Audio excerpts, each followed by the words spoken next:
Hey everybody, this is GGB. Today we're going to be talking about all the games that are on today at Saturday, and all the games that happened yesterday. We had to go over a lot, only one game for yesterday, but we have to go over a lot today. A lot of games today on Saturday, but let's get straight into this thing. In the Missouri Valley Conference, we had Loyola, Illinois taking on Southern Illinois. Southern Illinois covered the spread, and this was actually a rather good game heading into about the last 3 minutes of the fourth quarter. Then Loyola, Illinois kind of ran away with it, but I was very impressed with what I saw out of Southern Illinois today. Nothing really changed. Drake also won yesterday, so Drake still stays in first place in the Missouri Valley Conference. And Southern Illinois did drop a spot because UNI did win. Bradley lost, so that keeps them ahead of Bradley.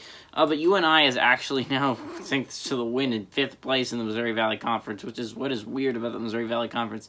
Only 4 teams are above 500 in the conference, which is odd, to say the very least.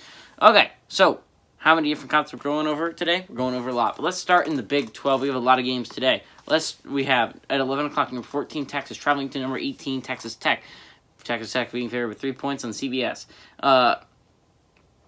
At 2 o'clock, we have Oklahoma State traveling to number 7, Oklahoma. Oklahoma being favored by 5 points on ABC. At 3 o'clock, we have Kansas State traveling to number 10, West Virginia, who's being favored by 14.5 points.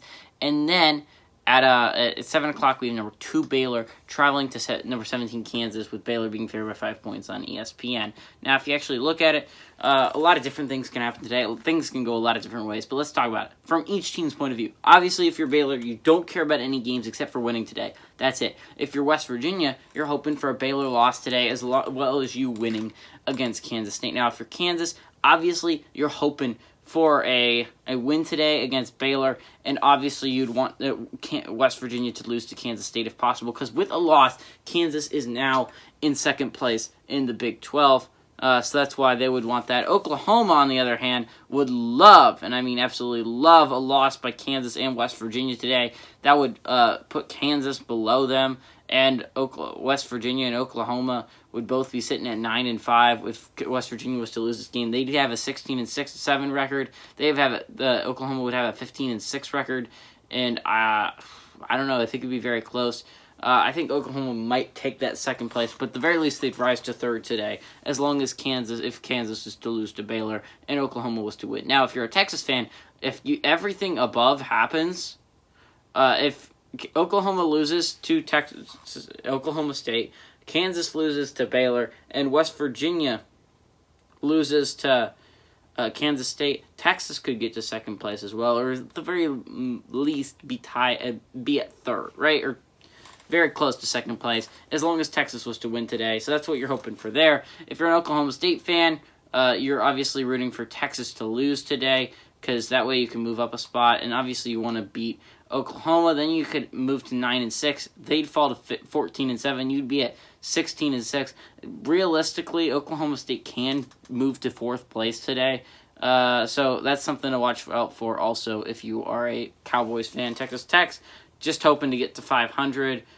Kansas State's hoping to narrow the edge against TCU. That's basically what's happening in the Big 12 today. There's a lot of different things that can change today, though. Big 10 basketball. We have Michigan, Illinois, and Wisconsin all playing today. Hope you guys are hyped.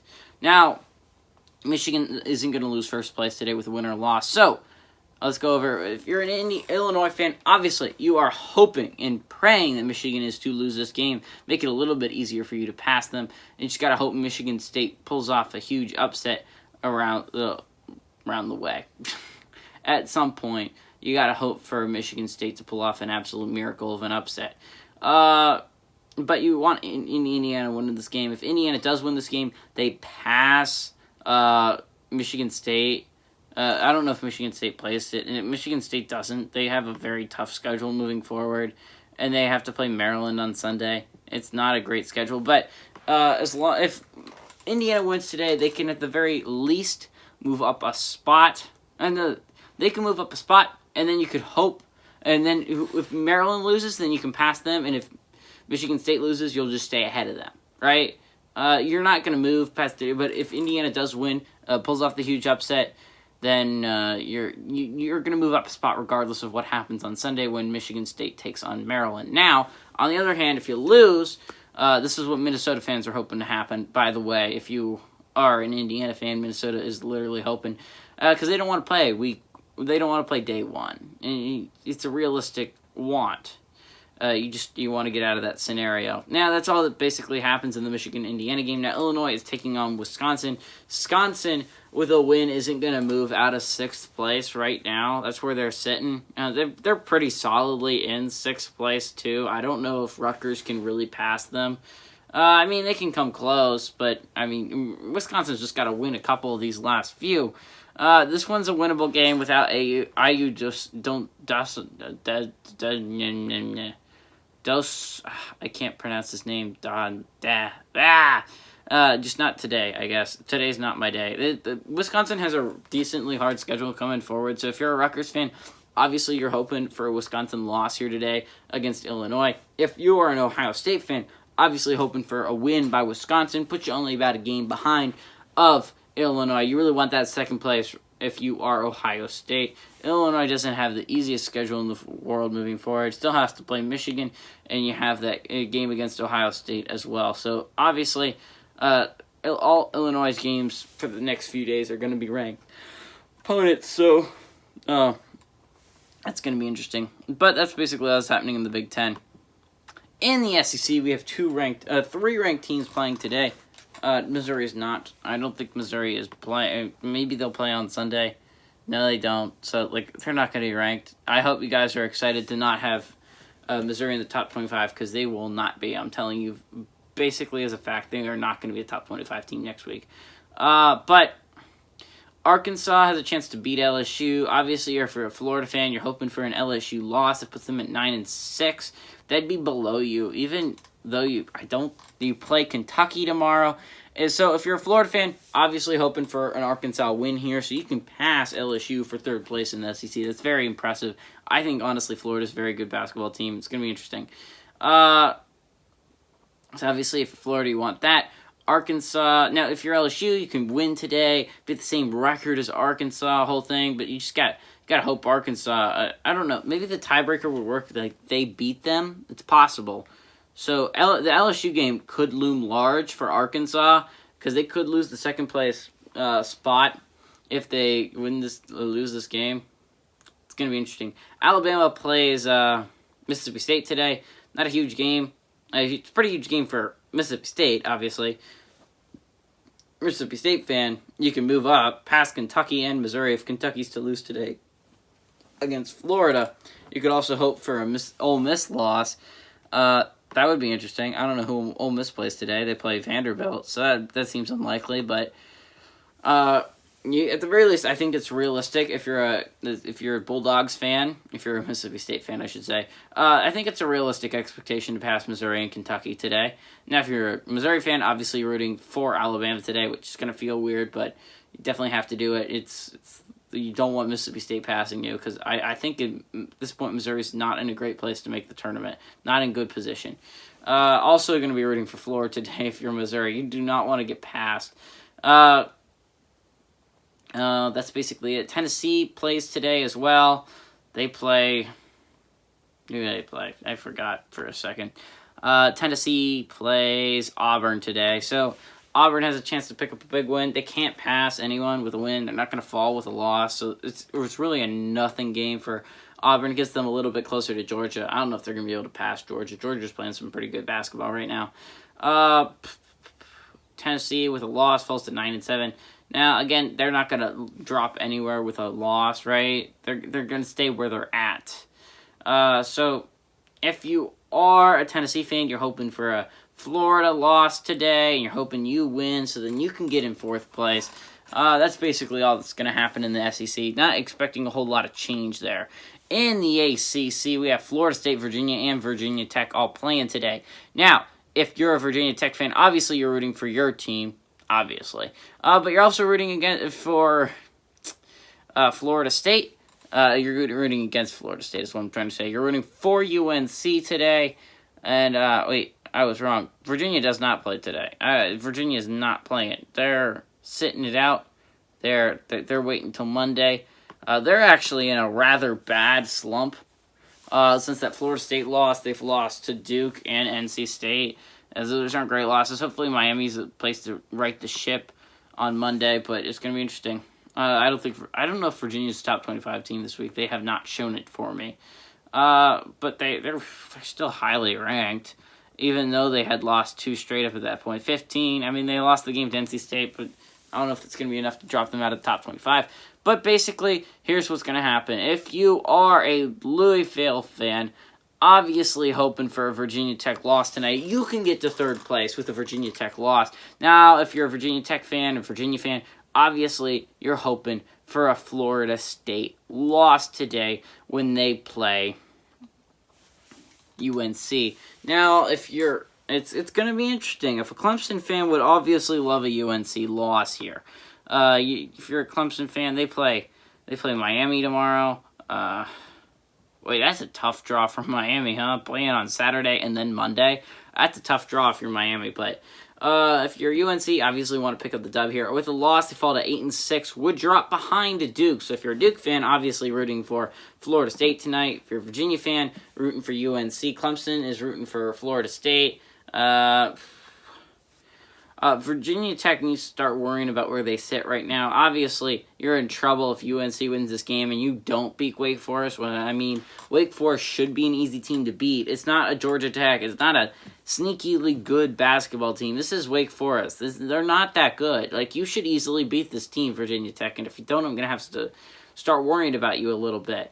They'd fall to 8-5, 14-6 record. They'd fall behind Louisville, Clemson, and UNC easily. It would be easily worse. So, it's going to be interesting. I think it's a very interesting dilemma. Wake Forest isn't moving today with a win or a loss regardless. So, that's basically all I have to say about the ACC. So let's go. It's moving on to the Mountain West. The Mountain West is actually rather interesting. With a win, Boise State retakes the lead in the conference. Obviously, Colorado's in a position where they don't know who to root for exactly in this game. I guess I'd root for San Diego State. They're in a predicament, though, to be sure. I don't know, if I'm Colorado State, it's really picking if Boise State wins, then San Diego State falls to 3rd place, and if San Diego State wins, then Boise State's going to stay in 3rd place. So, I mean, this isn't going to help Colorado State either way. Obviously, if you're a Boise State fan, you'd like to take the division. I mean, it's been a while since I think I've seen Boise State at the top of the Mountain West, but that's definitely interesting. I think it's going to be an interesting game, to be sure. You're looking at the Big East. Creighton has a chance to get a huge win today, although, again, I don't know if they can really pass Villanova. They have to hope for a Villanova loss. Although this game on March 3rd seems like it's a very good opportunity if you are Creighton to beat Villanova, take that spot in 1st place, but you need to keep winning before that, and that involves winning today. It's going to be very interesting against Xavier. They have to win today, and if you're fan of a team that's on the bubble, obviously you're rooting for Creighton today, because Creighton's almost already a lock. Xavier's not even close to being a lock, so obviously a loss here would be nice if you are a team that I don't know what I'm trying to say. A fan of a team that's on the bubble. For instance, if you're a UNC fan, a Louisville fan, obviously a Xavier loss would be nice here today. A Xavier loss would drop them. Like, I mean a lot. It'd be a huge drop. They fall behind St. John's and Providence. So Xavier would be not doing well. So obviously, if you're a Xavier fan, really need this win. A loss would be absolutely catastrophic for you here. That's all that I really have to say about this game. It really doesn't affect Seton Hall either way. They'd have to lose literally all their games for Seton Hall to have a chance to pass them, and I don't see that happening. Plus, Seton Hall's on a 2-game losing streak. They only have 2 games left against UConn and Seton Hall. So, yeah. No, Seton Hall can't have 2 games against UConn and Seton Hall. UConn and St. John's. So I don't think Seton Hall can really pass Creighton. Like, even it seems impossible at this point. Even if Creighton lost all their games, they'd have a 13-8 record. Best Seton Hall can have is a 12-7 record. It doesn't seem like it'd be enough to pass Creighton. It just seems unlikely. But if you're Seton Hall, I guess try to keep the hope alive with a Creighton upset tonight. That's what you're going to be hoping for. Moving to the Missouri Valley Conference, again, not a huge game because it seems unlike. I mean, it's pretty good. Loyola, Illinois can't really suffer a loss. It's really can't. They can't afford it. They can't afford losing to a team like Southern Illinois. Now, Southern Illinois would love to pick up the win here, although it's not hugely crucial. If you actually look at the record, Southern Illinois, obviously, if you're a loyal Illinois fan, you're hoping you win today and then Drake loses against Bradley, right? If you're Southern Illinois, you're really rooting for Drake here, just to give you a little bit of a wiggle room. You're not passing Valparaiso no matter what tonight, so just you got to hope Bradley loses. And it seems like Illinois State is going to lose regardless. You won't have to come down to tiebreakers that way. It seems like Illinois State's playing UNI, and UNI absolutely crushed them tonight. So it seems like it's going to be difficult to think that that's going to change tomorrow, but we'll see. Moving on to the Pac-12, we have one game going on there. Obviously, there's only one ranked team from the Pac-12 because it just isn't that good this year. USC is playing... Who are they playing? They're playing Utah. I think they're not favored by that many points, only favored by 5.5 points, which is weird because Utah is third to last place in the Pac-12 and has a 4-game losing streak. But USC has not been great over the past few weeks. They lost to Arizona and now Colorado. But those are decent teams. Those are teams in the top half of the Pac-12. Utah's at the bottom half of the Pac-12. But with a win, they can move to 7-10. And as long as Washington State doesn't win tomorrow, which... they're playing Arizona State, so it might just happen. But if that doesn't happen, then Utah can pass Washington State. That's your hope if you're a Utes fan. On the other hand, if you're a USC fan, obviously you'd like to pick up the win. It wouldn't be enough for you to pass UCLA, although if UCLA was to lose against Colorado tomorrow, which is possible, Colorado's been playing pretty well. So if you're a USC fan, huge Colorado fan today, and hoping that you beat Utah. And if you lose... 13-5 isn't enough. Like, Oregon's not going to pass you. So you don't have a lot to worry about if you're USC. But UCLA would like the little bit of wiggle room if you were to give it USC. Moving on to the West Coast Conference. We have Gonzaga taking on LMU. Now, LMU's actually third place in the West Coast Conference. Isn't a horrible basketball team. But still, Gonzaga is a significantly way better basketball team. And really, all Gonzaga has on the line at this point is seeding. Obviously, you're going to get a 1 seed if you're Gonzaga. I think you could lose this game and still get a 1 seed. Although you probably couldn't lose the tournament then still. That's really all I have to say for that. I don't see LMU really having... Wow, that changed a lot for Pepperdine. Pepperdine went from last place, I think, that was a flip. I thought San Francisco was up high, and now Pepperdine's up high. Crazy. They've lost 3 straight. I don't know what the heck is going on in the West Coast Conference, because I could swear San Francisco was higher. But, sometimes things change. They just change, and it's very sad, but you have to accept it. Yeah, I could swear San Diego's in the top half of the pack. This is a crazy different conference. But Gonzaga, LMU with a win moves to 8-4. Still not going to pass anyone. With a loss, is going to fall to 7-5. So this is a no-nothing gaming for LMU, except for to just get a shot at Gonzaga. This is basically all it is to figure out if you can really take on Gonzaga, see the things that you can work out. And this is basically the tournament already. I mean, we got a little things to work out, like is St. Mary's or Santa Clara is going to be ahead of one another. That's really it. That's really all we have to work out. But I hope you guys are excited for the tournament coming up. I'm looking forward to it. But who does GGB think is going to pull off the upset? In my personal opinion, I think it's going to be, weirdly enough, I think it's going to be Wisconsin. Ayo Dosunmu, I pronounced it right. I just couldn't get it out earlier. He's hurt. He's their playmaker. Now, Kofi Coburn's a very good player. He's not the heart of the team like Ayo Dosunmu is. I think that's why Wisconsin's win. Plus, they're a very senior-led team, very experienced. I'm getting tired of picking Wisconsin to pull off an upset and them not doing it. So I'm going to hope that they actually pull it off this time. Harry, this is GGB saying adios amigos and go Badgers.